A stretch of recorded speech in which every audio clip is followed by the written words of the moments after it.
All right, Bigfoot Society. Pleased to have Mr. Nash Hoover back at it again. We're 3 for 3, but I had to get him back on to talk about how Chasing Legends went, which Nash, super big fan of how it turned out, dude. Thank you. Yeah, I It's like, am wow. very happy with the end result. Oh yeah. But before we get into that, well, actually, um, I'm assuming that my listeners have heard your other two. So you are. Do you introduce yourself as like the creative head of Chasing Legends, or how are you introducing yourself these days? Co-creator, host, Okay. executive producer. Awesome. Yeah, I created the show in 2013 with my then research partner Caitlin Keeley. Okay. And let's talk about what exactly is Chasing Legends for the people that might not know. Yeah, so Chasing Legends is we call it like an adventure-based paranormal research series. As of right now, it's kind of more cryptid tailored, but we're kind of, we might kind of dip our toes into other things. Okay. It follows myself and my crew. We have a production crew, research crew. Everyone kind of is all involved with the overall production and investigations and this and that. It's very like Destination Truth-esque. Oh yeah, his whole crew was involved. So good, good. But we travel around. Season 1, we did 4 episodes. Different corners of the U.S. We were in Arizona, Louisiana, Vermont, Massachusetts, looking for 4 very different cryptids. Yes.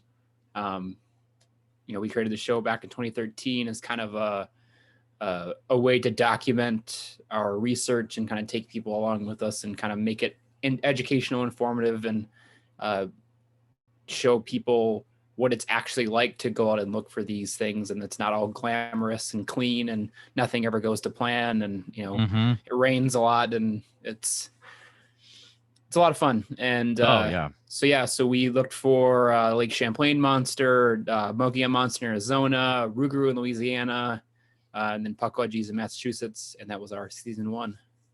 Oh, and it's so good too. You can best place to watch it all is on your YouTube channel. Yep. It's usually how you drive people to check that out, I would imagine. But Nash, it's like thinking back, I remember the first time I met you at the Van Meter Visitor Festival in Iowa, and like this is probably maybe 3 or 4 years ago, maybe more. It's hard to tell. But like to see where you guys have gone from then to where you're now is just a really cool, it's been cool to watch that, dude. You're telling me it's been cool to be a part of it. It's been yeah. Are you going back to the festival this year? Yes.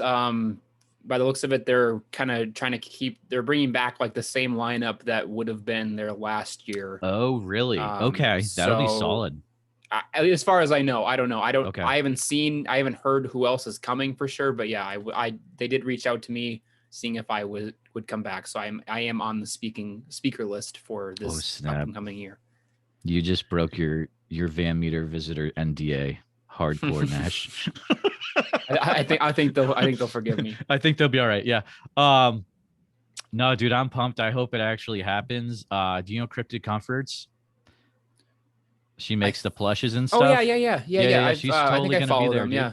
Oh, she's gonna be there too. Yeah, from Washington State, man. Because she's actually made like Van Meter Visitor plushes and stickers and stuff. It's pretty solid. That's awesome. Because no one really sells merchandise there, but should be a good time. Yeah, I don't know why they haven't yet. Dude, I'm blowing that cryptid up. It's my favorite, and it's all over the place now. I love it. Dude, Strangeology, I'm so glad that they're like putting out that they've been putting out those shirts and stuff. Like that's dude, Jeff it's been so cool. Like, like I've been a part of that festival before. Mm-hmm. What was it? 2014, I think was the first year I went. And I've been there every year since. So yeah, it's been so cool to finally see like a lot of recognition to just that story, not necessarily the festival, but just that story on its own. And which, in terms should help the festival. Yeah. Because the more people that know about that story, the more, the more people are going to want to come out and see where it all happened.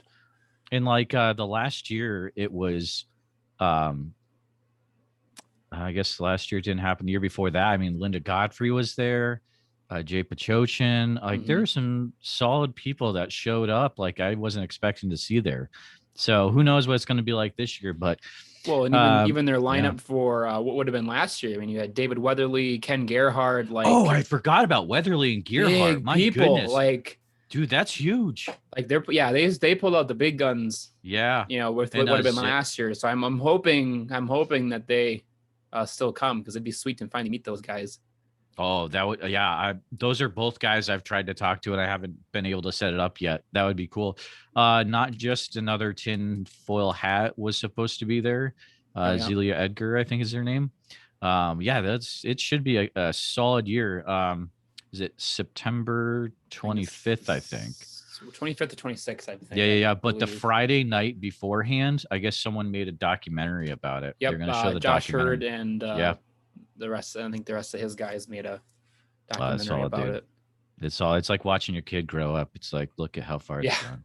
But so listeners, if the cool kids go to the Van Meter Visitor Festival in Van Meter, Iowa, so we should pack the place like crazy and just freak them all out. I will let you know it's kind of a small festival. It's a 1 day thing, 1.5 because of the movie, but it's a fun time. You all should check it out. Come hang out with me and Nash. Why not? So, anyways, listeners should not be surprised that this conversation just happened. So, Right. let's talk more about Chasing Legends, though. I think my favorite, it's hard to pick a favorite episode, but I really, really liked the Mogollon Monster episode because it really shows how that northern part of the state is different than the bottom. And oh man, you did such a good job. It was That one was that's yeah, that's up there. If that is either my favorite or it's the top two. mm, Um, that one was so much fun to do. I've been wanting to do a Mogia Monster episode for years, yeah, and then we finally got out there, and like all the research I put into that, like it never prepared me for the region that we ended up working in. mm-hmm, And yeah, yeah, it's like you think of Arizona, you think of desert, and then you get, an hour and a half north of Phoenix, and it's like a completely different world. Like yeah. It's crazy. it's yeah. Yeah. We did some cool stuff on that one. I really like that one just because it really has that like that adventure feel Mm-hmm. to it, and it Yep. it really showcased what we will really put ourselves through to find any sort of evidence. Oh, totally. And the interviews were cool, and the two guys that we met out in the woods, Kevin and Chuck, those guys were super cool, and a lot of experience between the both of them. And yeah, that one was just such a cool experience. Yeah, no, you had some solid interviews on of guys I've tried to get before and haven't been able to. And I was like, man, these interviews are really good. Like, hats off to you, dude. Like, it's good stuff. Keith Rollins from Instagram wants to know the true story. Who got the Suburban stuck in that episode? What's the story behind that? Well, I drive all of the vehicles. Okay. So it was kind of a mixture of things. It was more of where I parked, and the fact that Yep. when we showed up to do our daytime investigation, it was kind of relatively sunny. There was some clouds, so it wasn't like where we parked. We thought we'd be fine. Well, then it started to rain pretty heavily while we were out doing our day investigation, which we can kind of see in the episode, because that's kind of when we were like, okay, we should probably cut it, recall it. And it was more so just because it wasn't necessarily for how long we'd been out there. It was the fact that we were out there and we weren't prepared for the rain. So it was just kind of a mixture of things, and having a heavy SUV and soft soil got wet, it sunk in and it got stuck. And then, so that was, I think we only show maybe 10 seconds of the whole experience, but yeah, that was probably a 10-minute ordeal trying to get out. I was thinking that. I was like, that probably took a lot longer. Yeah. Mm-hmm. So yeah, that was a fun little experience. Oh man. What was your most exciting episode to film? What do you think was the most exciting? Mugion was a lot of fun. I'd say most exciting would probably be Rougarou. Yeah. Just because everything we did, with the boat tour through the swamp that we did, just being able to explore in both of those two, locations that we kind of did our day investigations in. Just being able to explore New Orleans and kind of just explore the history, the history of the Cajun culture. Literally, that was probably the only episode that we shot where by the end of it, we literally all felt like, we were only here for 3 days, and it literally felt like we were there for weeks. Like we just did so much stuff. Oh, excuse me. And I think that one is up there. I think that's probably my favorite of the season, just with both how it turned out and just everything that we did. And I mean, so those alligators, man, that was quite an experience. Oh man, really, exactly. Yeah. I'm not gonna spoil it, but it's like I myself was having an anxiety attack because I was like, they shouldn't be doing this and they're gonna do it, and it's like it just keeps escalating. It's like, oh, there's gators. I love, man. We were able to cut that investigation together so nicely where it literally was just like there was never a dull moment. Like it was just like it just got more and more tense.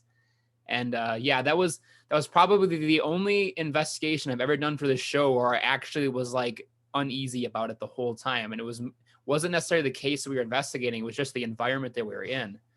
And plus it had rained pretty heavily the day before we did our night investigation. So you had all of these spiders making new webs all at like eye level.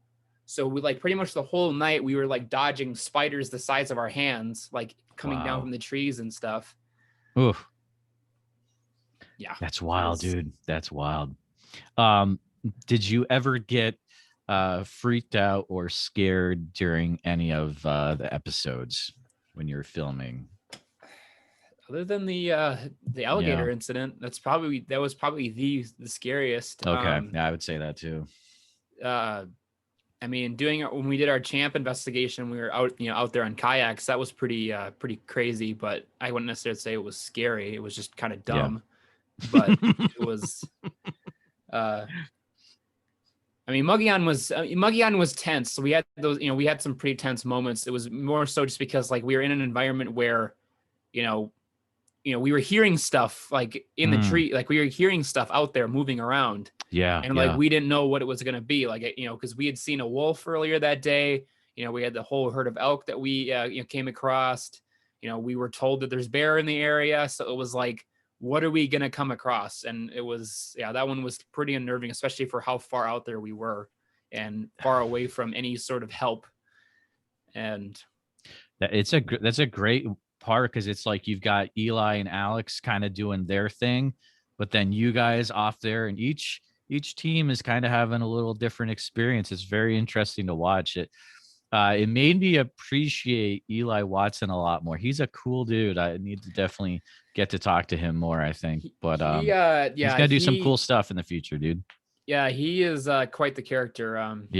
As there was a lot of stuff that we cut out from the Mogion monster investigation where he was pretty much like commentating everything that was happening. And I wish I would have left it in just because it was just so hilarious. It's like he's literally like pretty much, it was like a nature documentary. Like he was just narrating everything that was happening from behind the camera. And and then his little bit, like he edited pretty much all of the Rougarou episodes. So that you can tell it's like, totally you can definitely tell flows, because it's a completely different feel, and just like he threw his own little like element of comedic comedy into it, and that's good stuff, man. It was. Oh my goodness. You kind of alluded to this already, but you guys taking a little bit of a break now? Are there plans already in place for the future, it sounds like? Or we're just kind of in downtime. I mean, usually I usually am always working, but we had a conversation last weekend. We had some more conversations yesterday, and have a meeting with Eli and Alex to kind of this coming week to kind of go over some more stuff. But yeah, we've got awesome. A pretty solid plan going. I think we're looking at sometime late spring we might start up again. Have some pretty cool ideas for what we kind of want to do for season 2. We're nice. Right now we have a thing out right on Facebook asking people what they would like to see us look into. Oh, really? Okay. Seeing if they want us to kind of stay cryptid centric, or if we should kind of start looking into things that still fall under the category of legends. And yeah, I mean, you have it open where you can, it's in the title of the series. You could literally do that and no one would bat an eye, I think. So we pretty much ask people if they want to see us do more more Bigfoot stuff, more lake monster stuff, if they want to see us even start doing some ghost hunting stuff, maybe even like mysterious locations. There's a lot. It would kind of open up the possibilities for us and give us more possibilities for things that we can do episodes on, and not necessarily stick so cryptid centric, which I mean, I'm into. The whole team's into the cryptid stuff. It's awesome. But I mean, with COVID happening right now, we're running into that issue where we can only do so much within the US. Exactly. So, I mean, so we're going to kind of have to explore different options to keep putting things out without completely depleting our US list. And yeah, so it's been interesting. But yeah, I think what we have planned right now, I think people are really going to dig. And if things are still changing, nothing's completely concrete yet. But yeah, I think there's definitely going to be. We're looking at doing 6 episodes this time versus 4. Oh, cool. So yeah, it's gonna be a lot of fun. I don't have like a release. I mean, I would like probably mid 2022, but we'll kind of see how things never know progress and things happen. Yeah, hope for the best, definitely. What would if you were able to do this, what would you say to Nash Hoover about 7 years ago when he's starting all this chasing legend stuff? Would you give him any advice back then? Don't quit. Don't that's good. Be patient. It's everything happens in time. You're only going to get better. I mean, we had such high hopes for this when we first started. We had such big plans and big ideas, and it just a lot of the time we almost bit off more than we could chew. But I feel like those small failures really like helped us learn. Exactly. And then it took us some time to get the right crew and meeting the the right people and working on other projects to kind of understand more of the production side of things and really honing our skills there. So yeah, I would just pretty much say, hey, don't quit. You're gonna you've got a rough road ahead of you, but there's a pretty positive light, and you'll get to it. You'll get to it when you get to it, and once you're there, you'll be there, and it'll just only get better. Yep. I would say the same thing to myself. Also enjoy the ride more along the way, because if you just focus on what you're getting to, I don't think you'll learn as much, and it's not as fun. So that's something I try to do myself. But I love how you incorporate some amazing shots from drones in this series. It's really, really good, dude. Do you have any advice to people that are maybe wanting to get into making their own film with drones or anything like that you could impart? Well, if I can teach you a lesson from my good friend Alex Pedikov, it's to make sure you have your optical avoidance on at all times. Yeah. I mean, drones are a lot of fun. I mean, nowadays they're pretty much idiot proof. So pretty much anyone can pick one up and fly one. Obviously, depending on what brand you get, if you get the kind of the cheaper brands that don't have the sensors and stuff on them, all the DJI ones are pretty much idiot proof, because they they have all the avoidance sensors, and it's pretty much impossible to crash. And if you do, you really were flying wrong. Right. But it's just so easy. Like the first time I ever flew our director of photography, Sammy's drone, it was like, okay, this is easy. Like once you kind of figure out where all the controls and buttons are, it's like playing a video game basically. Oh, awesome. you just pick your shots and go. And that's cool. I mean, yeah, I think at one time in Louisiana, we had like 3 drones going. We had Eli, Sammy, and Alex all at the same time flying, 3 different drones. Oh man. And we got some super cool stuff on all of them. And yeah, consumer drones, man, they've really changed filmmaking. Oh yeah. And I mean, it's just, go ahead. And especially with a project like we do, and allowing us to just showcase the environments and just how large and vast and dense these places are. And plus, we've even talked about trying to use them as like an investigation tool almost, where allowing us to get up and kind of during the day and kind of explore areas that we might not be able to get to, and just kind of see if there's anything moving around that we can kind of, we got to go that direction.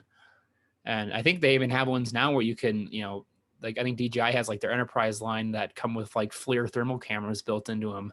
And you can do like thermal seeking drones and do like that stuff. Bigfoot I would love to get like for the night investigations and stuff like that. That would really be cool. Oh man, I think it would be cool. Like just to think that you are in some spots, you might be getting the first aerial footage that's ever been there, and in such high quality, it would just blow my mind. Like that is just so cool, dude. But yeah, good stuff. So to find out what Nash was alluding to about Alex Petikoff, you're gonna have to watch the Rougarou episode. It's really good. We're not gonna tell you what happens, but that's probably one of my favorite sequences in like all of the episodes. Like the way Eli like set all that up was so cool. Yeah. I was like, oh man. No, everyone was so like nervous when I like jumped up and was like, all right, I'm gonna go get this drone, and just like hopped off the boat. And everyone's like trying to hand me stuff to stand on, and I mean, it was cool for a second, probably being the only person that's ever stood in that area of that swamp, just to save this drone that Alex decided to crash into a tree. But that was such a cool little sequence. I agree 100%. It's one of my favorites. I'm going to ask you, to the listeners, this is going to be a new segment that I'm going to start doing, and Nash's episode is going to be the first time you've heard this, I believe, where I have a list of questions, and at the end of each episode, no matter who it is, you're going to hear the answers to these questions, which is kind of cool. I've asked these, you're going to hear these questions answered by Dr. Meldrum eventually, Shannon LeGros, lots of people coming down the pipeline once the episode is released. So here we go. Ready? You ready? Okay, cool. All right. Is there anything that I should ask you that I didn't know enough to ask? I don't know, man. It's the 3rd episode I've been on. We might have covered everything. I know. Might not be any more secrets. That's true. This question hits 10% of the time, so it's okay. What are you most excited about right now? Oh man, I think it's just like the possibilities are endless at this point where we finally achieved what we've been trying to do for a long time, which is actually put out like consecutive episodes in wrapped as a season. And I think now we're like, our heads are just spinning now, because it's like, where do we go from here? Like, how can we top this? Yeah, right. And because it's one of the downsides of being a creative is like, once you put out like that masterpiece, you have to now figure out a way, okay, how can I take this and make it better, and then replicate that again and again and again for several seasons. And but yeah, I think we've got a good plan for kind of making everything look cool. And dude, that's awesome. That's where I'm at. Does it blow your mind so I just had this thought, what if in, let's say 60 years, some kid tracks you down like, Nash, I want to interview you for my podcast, because I watched this old documentary from 50, 60 years ago called Chasing Legends, and you were in it, kind of like how we watched like In Search of Bigfoot from the 70s. Like, dude, that could totally happen, man. Like, you don't know how I don't far I've ever had that thought of, where am I going to be? I'm going to be that that guy that, these, younger generation are seeking out. It's weird. It's weird to think of. What are the top books? And I'll tweak this a little bit for you. What are the top books someone getting into Bigfoot or cryptozoology should have on their bookshelf? Are there any you would recommend? Any book by Chad Lewis. Dude, for real. Yes. Yes. Shout out to my boy. Oh yeah. Currently on my desk, I have Copper State Monsters by David Weatherly. Yep. That's just kind of what's here. He's got a good line of books. They're more state specific, but it's still pretty cool. God, I forget who wrote the book. I have both volumes of the Cryptozoology A to Z. Oh yeah. I know what that's one you're by. talking about. Yep. But I recently moved, and a bunch of my books are still in a box somewhere. I got you. So those two books I found on Amazon. I really like them because it's like it's literally A to Z. It's 2 volumes, and it's very in depth. Pretty much any cryptid that's ever come into existence, no matter how like minor or crazy sounding it is, it's in this book and very in a lot of detail. That's a good rec. Yeah. Lauren Coleman's got a couple books out that are good. Oh yeah. Well, that's what I hear, right? There's so many. I don't know who this Lauren Coleman guy is, but supposedly he's a great writer, and he's like the most, for anyone who doesn't know, he's the most amazing cryptozoology guy in the world. So check him out. Good recommendations. Yeah, Chad Lewis's books are going to be in ebook form under Shannon's book label, Beyond the Fray Publishing. Oh, nice. Which is amazing.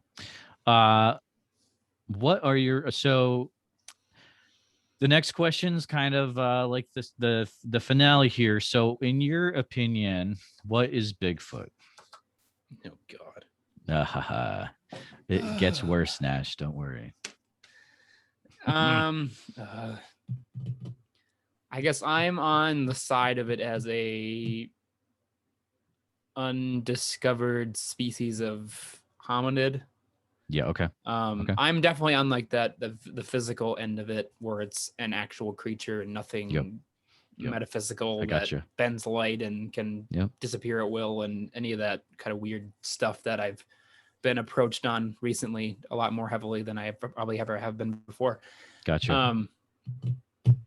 I can't say definitively. Yeah. And the great thing is there's no wrong answers to these questions, which is awesome. Yeah. I mean, that's personally what I believe. I think it is, I think most of the time that's what it is. I think there's a lot of misidentification in terms of certain Bigfoot sightings, but I think some of the big ones that are regularly cited, I believe that it is just an undiscovered hominid species. Until I'm proven wrong, that's where I'm at. Rock and roll. And I would love to be proven wrong, because it means then that we've discovered Bigfoot. And at the end of the day, if we discover Bigfoot, that's the goal, right? So, but like, where do we go then from there as a field? That's what I've always like thought about. It's like conservation. Like you have all these people that are in this field looking for looking for evidence of these creatures. What happens when we prove them all real or fake? Then what do we do? So Nash, it's like I've thought about this regarding Bigfoot, and it's like I think there has to be a huge conservation push, because it is. So I think it's more like a undiscovered great ape, right? Or North American wood ape. Well, hey man, China's got protected land for the urine, so hey, anything's possible. Exactly. Yeah. So that's how I would answer that, is conservation push. Is Mothman good or something else? What do you think? God, the whole Mothman thing.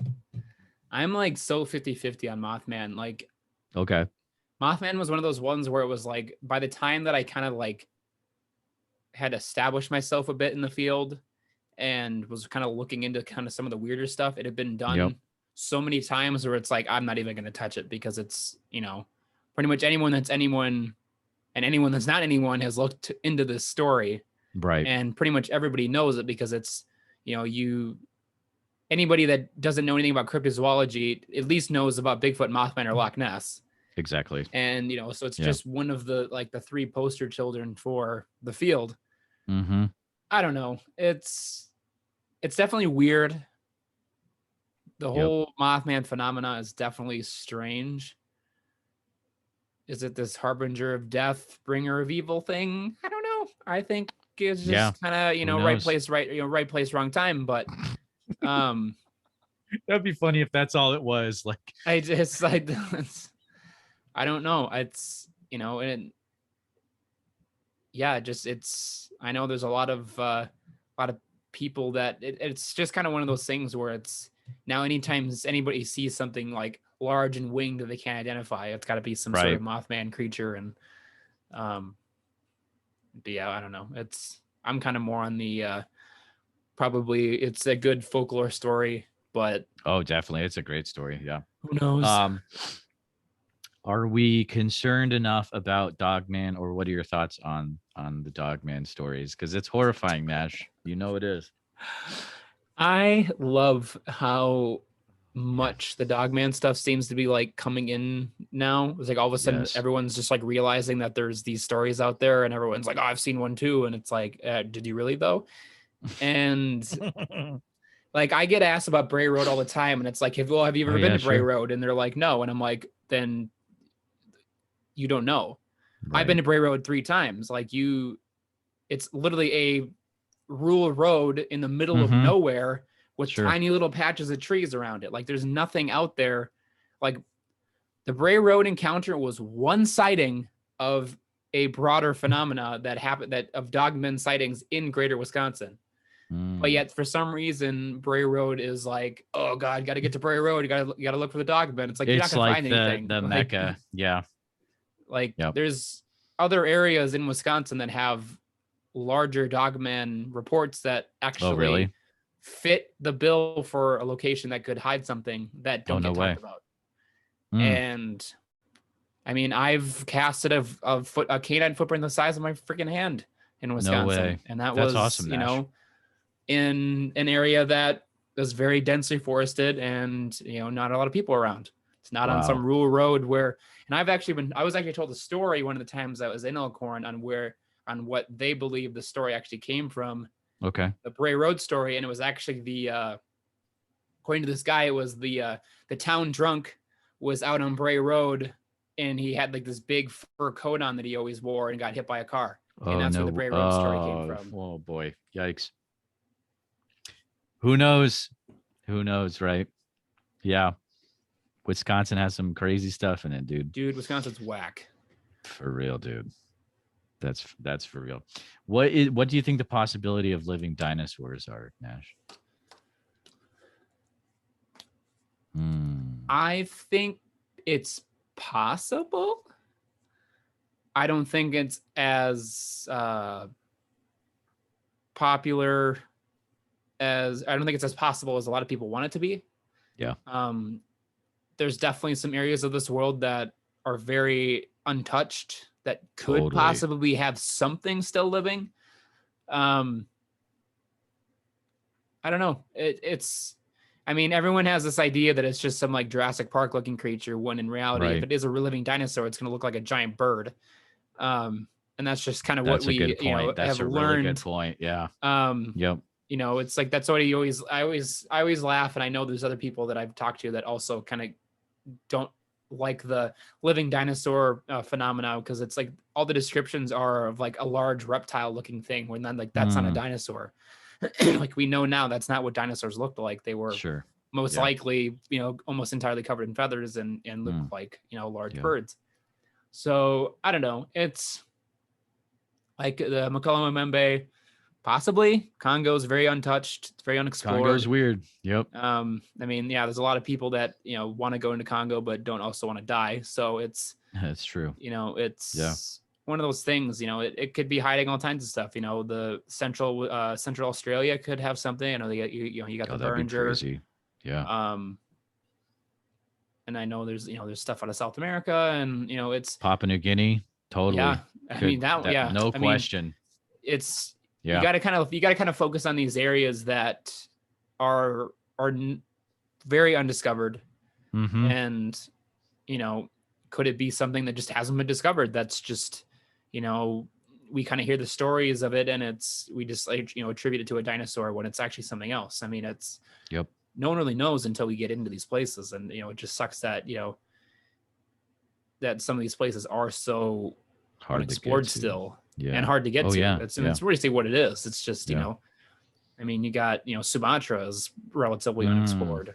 Mm-hmm. And, you've got some, large terrestrial known animals. Like, you got jungle elephants that live there, and you got people that, live in Sumatra, have lived there their whole life, and they've maybe seen elephants a couple times, a large animal, and they've only seen them a couple of times. That's just how dense and, and thick these jungles are.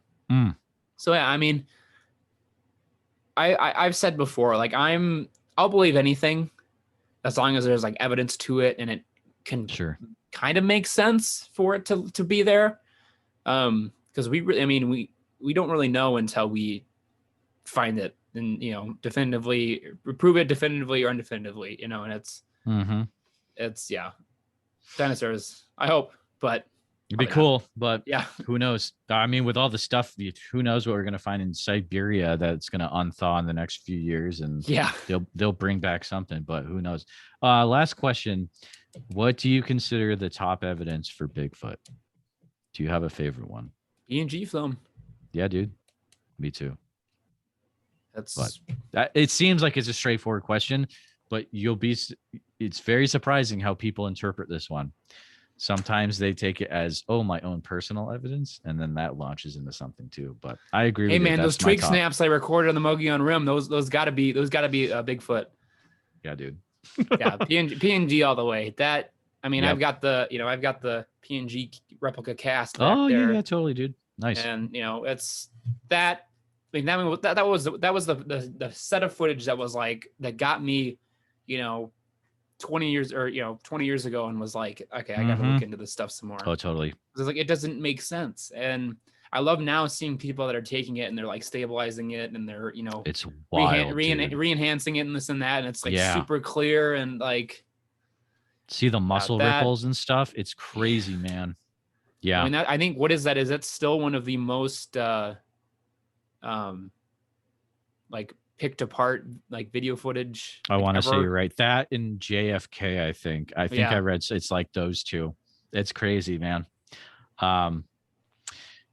Nash, you made it through the gauntlet. Thank you so much. It got crazy, but thank you. Can you do a rundown of how people, if they haven't gotten to see the Chasing Legends, or they want to follow you more, how can they keep up to date with what you got going on? Yeah, so Facebook, Instagram, at Chasing Legends TV. If you want to follow myself, I'm at Nash Hoover, all one word, on Instagram and Twitter. YouTube is, I think it's Real Chasing Legends. I don't know. It's True Chasing Legends, one of the two. Just search Chasing Legends, you'll find us. There's a Tour de France documentary also called Chasing Legends, exactly. But I think you should be able to decipher the two. I think we're at the point now of doing this show where it should start coming up first. ChasingLegendsCrew.com has a ton of info on it about the show. I think I do have all the episodes on there now. So if you just kind of want a one-stop shop for everything, go there. We have all of our older episodes on there, as well as YouTube. Can just meet the whole crew on there, see who everybody is and their roles, and learn more about the project. If you have any questions, please feel free to message me. We have a message board on there. Shoot me a message on Instagram. Questions, suggestions, anything. I love talking to people about this stuff. So very cool. Yeah. Nash, thanks so much for coming on to this bonus episode. I knew I had to have you back on to get the info about after the series was wrapped, and can't wait to see what you guys are up to next. So thanks again, man. Yeah, thank you.